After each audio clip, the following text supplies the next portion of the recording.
श्री स्वामी समर्थ मैत्रिणींनो, 16 मे शनी जयंती. काय करावे? यंदाची शनी अमावस्याला दुर्मिळ योग जुळून आलेला आहे. यंदा शनी जयंती ही शनी अमावस्यालाच आलेली आहे. तसे तर वैशाख अमावस्याला असते शनी जयंती, पण ही शनी जयंती ही शनिवारी आलेली आहे. हा आध्यात्मिक दृष्टिकोनातून पाहिले तर हा खूप खास योग जुळून आलेला आहे. या शनी जयंतीला काय करायचे आहे व काय करू नये, चला बघूया या व्हिडिओमध्ये. हा व्हिडिओ शेवटपर्यंत स्किप न करता पहा. व्हिडिओवर नवीन असाल तर नक्की सबस्क्राईब करा, लाईक करा, शेअर करा आणि बेल आयकॉन बटन नक्की प्रेस करा. कमेंट्स बॉक्समध्ये लिहा श्री स्वामी समर्थ. शनी जयंतीच्या दिवशी सकाळी सूर्योदयापूर्वीच उठून स्नान करून शरीराची व मनाची नकारात्मकता दूर करून शनी मंदिरात जाऊन मोहरीचे तेल आणि अर्पण करावा व अर्पण करताना त्यांच्या डोळ्याकडे न पाहता चरणाकडे पाहून प्रार्थना करावी.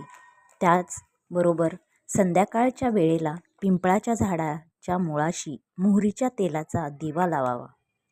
त्याचबरोबर झाडाला 7 प्रदक्षिणा घालावी.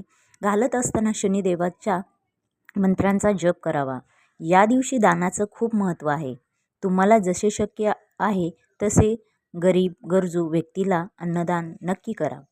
तर अन्नदानमध्ये तुम्ही काळे उडीद, काळे तीळ किंवा खिचडी दान करावं. तुम्ही वस्त्रदान देखील करू शकतात. त्याचबरोबर वस्तुदान देखील करू शकतात. त्याच्यामध्ये काळे कपडे, त्याचबरोबर काळ्या वस्तूंचे देखील दान करू शकतात. म्हणजेच काळे भांडे, काळे छत्री, चमड्याची बूट या वस्तूंचे दान करणे देखील शुभ मानले जाते. शनिदेवांची सेवा करायची असेल, त्याचबरोबर शनिदेवतांना प्रसन्न करायचे असेल तर एक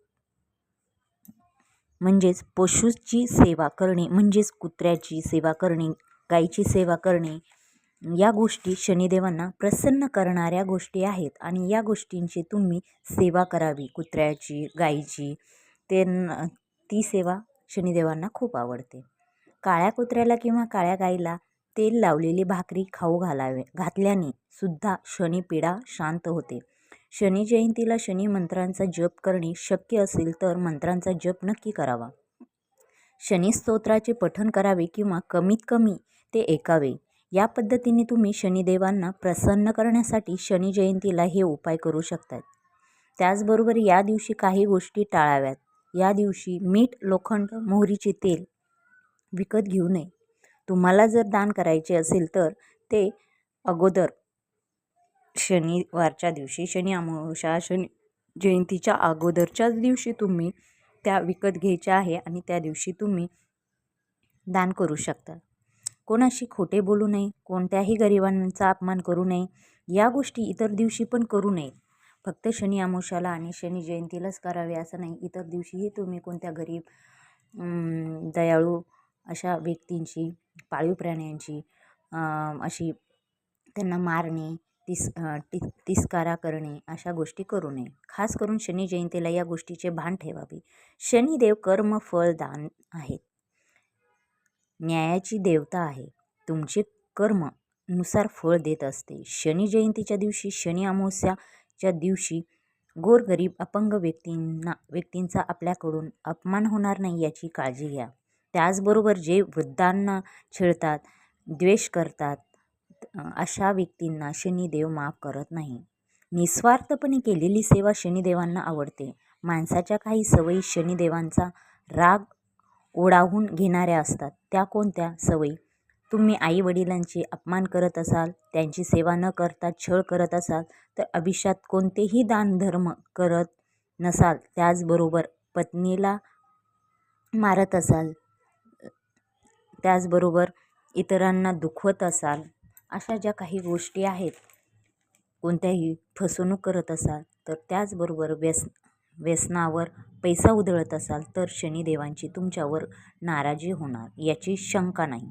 मग काय करावे? जेवढे होईल तेवढे आपण चांगले वागण्याचा प्रयत्न करायचा. आई वडील वृद्धांना सांभाळावे, त्यांचा आदर करावे. आपल्या ऐपतीप्रमाणे 1 रुपये का होईना दान करत जावे. स्त्रियांना मान द्यावा. लोकांना अडचणी असलेल्यांना मदत करावी. मदत करणे शक्य नसेल तर छळू नये. मुक्या प्राण्यांची सेवा करावी. या गोष्टींनी शनिदेव प्रसन्न होतात. ज्यांना शनी साडेसाती आहे त्यांनी शनी जयंतीला काळा भरलेला माठ दान करावा. अशा काही गोष्टी आहेत ते तुम्ही शनी जयंतीला करू शकताय.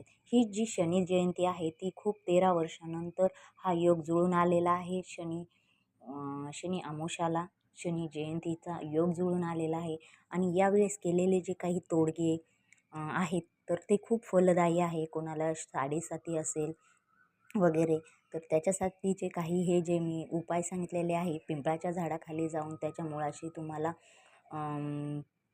पाणी अर्पण करायचे आहे आणि जे स्तोत्र मंत्र म्हणायचे आहेत त्याने देखील तुमची जी इडापीडा आहे ती नक्की कमी होणार आहे. आणि 16 मे रोजी तुम्हाला लवकर उठून शनी देवतेच्या मंदिरात जाऊन तुम्हाला तेल अर्पण करायचं आहे, आपली प्रार्थना म्हणायची आहे. अशा प्रकारे तुम्ही जे सांगितलेले उपाय आहे ते तुम्ही करावेत.